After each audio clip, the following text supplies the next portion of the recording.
છેલ્લા 20 વર્ષથી થઈને અને આ વખત યુવા ઉમેદવાર પ્રભાસિંહ પ્રભાસિંહને હું તો દરેક યુવાનોને કહું, યુવાન કને કહેવાય?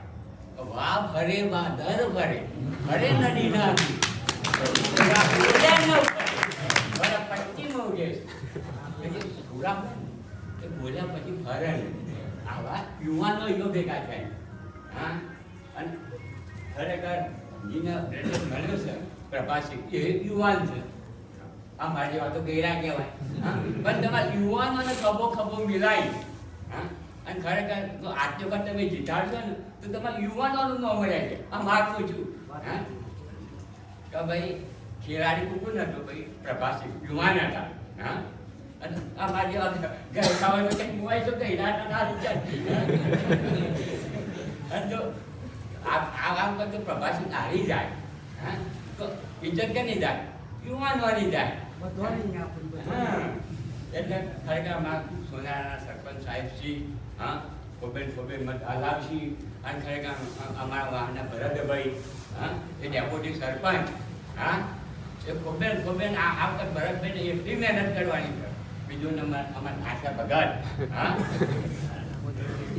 આશા ભગત ત્યાં ભજન કરતા કરીને ગમેતીના ફોનમાં કે ભાઈ આટલી વખત જીતાડો, ફરી નહીં ગઈએ.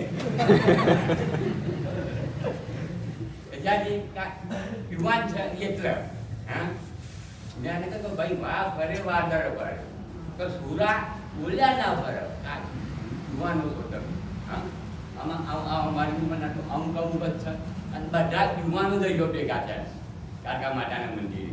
અને ખરેખર કાકા માતા આટલું બધું યુવાનોની જ્યાં કરાવે એ જેવી મારી તો ભાવના છે. બરાબર ને? બીજો નામ અમારું અંભાઈ રામાજી સનાજી તો તું કોંગ્રેસ કોઈ તો જવાનું જ નહીં. જોતો આવ્યો જ્યાં રામ લક્ષ્મણની જોડી હોય ને એ જેવા જેવા બકાભાઈ, હા, જેવા રામભાઈ, હા, અને જોડી જના બકર કહેવાની વાત.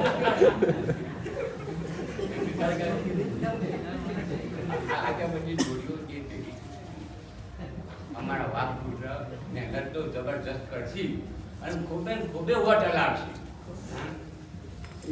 એ મારી નમ્ર વિનંતી છે અને હું પણ મહેનત તો પૂરેપૂરી કરી. હા, અને જે હું કરે એવું કોઈને હું કહે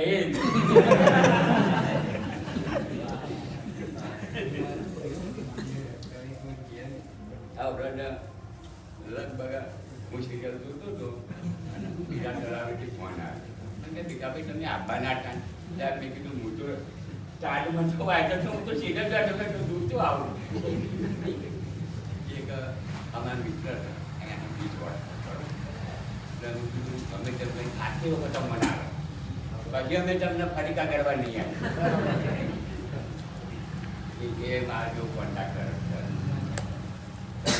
મારું કહેવું તો એ છે આટલી વખત તમે બધાની ઇજ્જત રાખવાની. આ પ્રભાજીની ઇજ્જત નહીં, ઇજ્જત તમારી રાખવાની.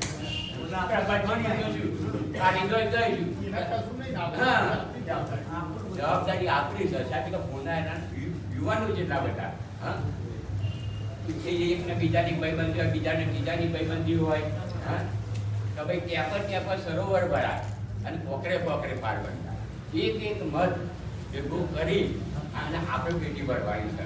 અને પેટો એવી ભરો ખોબે, હા, તો બધા પૂછે વાત. હા, ત્યાંથી મારા આટલું કહેવું છે. જય હિન્દ, જય ભારત.